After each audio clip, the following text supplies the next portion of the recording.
নমস্কার, খবর পাচ্ছি আমি মাহিপাল। বিধায়ক মন্ত্রীপদ চাননি, চেয়েছেন সমষ্টির সাধারণ মানুষের জন্য মেডিকেল কলেজ মুখ্যমন্ত্রীর কাছে।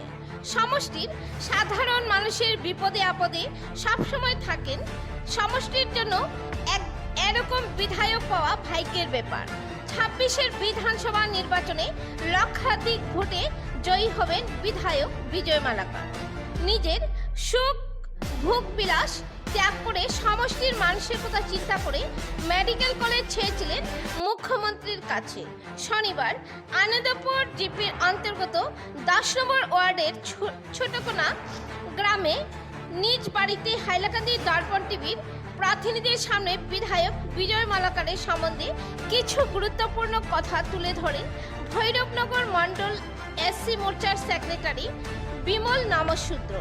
রামকৃষ্ণনগর থেকে হাইলাকান্দি দর্পণ টিভির প্রতিনিধি গৌতম সরকারের রিপোর্ট। ধন্যবাদ। নমস্কার, আমার নাম বিমল নমশূদ্র।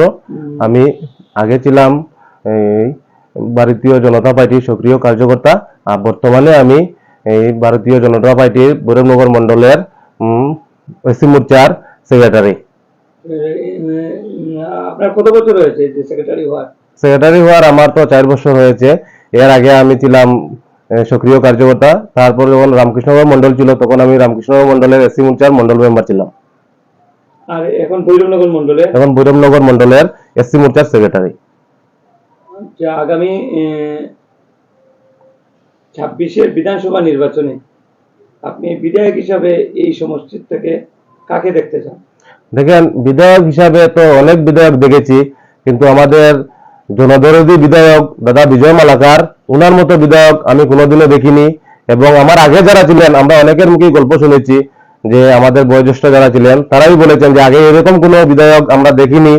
আর এখন যে বিধায়ক আমাদের যে উন্নয়ন করেছেন তা অনেক উন্নয়ন, তা আমার মুখে মানে বলার মতো নয়। আমি সব মুখে বলে আমি সব কিছু বলতে পারবো না, কিন্তু উন্নয়ন চতুর্দিকে দেখলে যে কোনো গ্রাম হোক, যে কোনো গ্রামে রামকৃষ্ণ সমষ্টির ভিতরে যে কোনো গ্রামে যান, মানে দাদার উন্নয়ন মানে সব দিকে দেখবেন, মানে রাস্তাঘাট থেকে ধরে পানীয় জল, মানে সবকিছু উন্নয়ন বলতে সবকিছু। বিগত দিনে কংগ্রেস শাসনকালের যে উন্নয়ন আর ভারতীয় জনতা পার্টির নেতৃত্বে যে উন্নয়নের জোয়ার বইছে সমগ্র আসামে, আপনি কোনটাকে বেশি প্রাধান্য দেবেন? দেখেন, কংগ্রেস আমলে তো উন্নয়ন আমরা কোনো কিছু দেখিনি। যে আমাদের বিধায়ক বিজয় মালাকার যখন আমাদের সমষ্টিতে বিধায়ক হয়েছেন তখন থেকে ওনার উন্নয়ন মানে অনেক কিছু, উনাকে আমি এটাই ধন্যবাদ দিলে আমার কমই হবে। কিন্তু উনি যে আমাদের সবচেয়ে বড় কথা হলো আমাদের যে রামকৃষ্ণনগরে যে মেডিকেল কলেজ এনে দিয়েছেন হেমন্ত বিশ্ব শর্মার প্রচেষ্টা এবং বিজয় মালাকারের যে প্রচেষ্টায় উনাকে আমি প্রণাম জানাই। যে উনি যেভাবে যে আমাদের স্বপ্নের মতো এটা আমরা কোনোদিনও ভাবিনি যে আমাদের রামকৃষ্ণনগরে যে মেডিকেল কলেজ হবে। এটা উন্নয়ন দেখেন, রাস্তাঘাট হয়েছে, এই আমাদের সন্ধিলের জন্য 100 কোটি টাকা মঞ্জুর করেছেন, আরো অনেক কিছু অনেক উন্নয়ন করেছেন। রামকৃষ্ণনগর সমষ্টির বিধায়ক বিজয় মালাকার মন্ত্রীপদ না চেয়ে মুখ্যমন্ত্রীর কাছে মেডিকেল কলেজ চেয়েছিলেন, যার ভূয়সী প্রশংসা করেছিলেন মুখ্যমন্ত্রী গতদিন আমরা রামকৃষ্ণনগর সফরে এসে। না, এ সম্পর্কে আপনি কি বলবেন? দেখেন, আমাদের বিধায়ক এমন একজন মানুষ, উনি আমাদের মুখ্যমন্ত্রী স্যার ওনাকে বলেছিলেন যে তুমি মন্ত্রিত্ব চাও না মেডিকেল কলেজ চাও। উনি দেখেন নিজের চিন্তা না করে, নিজের স্বার্থের চিন্তা না করে উনি আমাদের সমষ্টির চিন্তা করেছেন, আমাদের গরিব দুঃখী মানুষের চিন্তা করেছেন। উনি বলেছেন আমি মেডিকেল কলেজই চাই, আমি মন্ত্রিত্ব চাই না। উনার এত বড় একটা পাওনা মেডিকেল কলেজ আমরা যে পেয়েছি উনার মাধ্যমে, এটাকে আমি অনেক অনেক ধন্যবাদ জানাই আমাদের সমষ্টির জনপ্রিয় বিধায়ক দাদা বিজয় মালাকার মহাশয়কে। ওনাকে ধন্যবাদ দিয়ে আমি আমার ভাষায় প্রকাশ করতে পারবো না যে ওনাকে যে আমি কি বলে ধন্যবাদ দেব, বা এতে আমাদের সমষ্টিবাসীর জন্য আর কি হতে পারে গৌরবের বিষয়। এরকম বিধায়ক আমরা সবসময়ই চাই।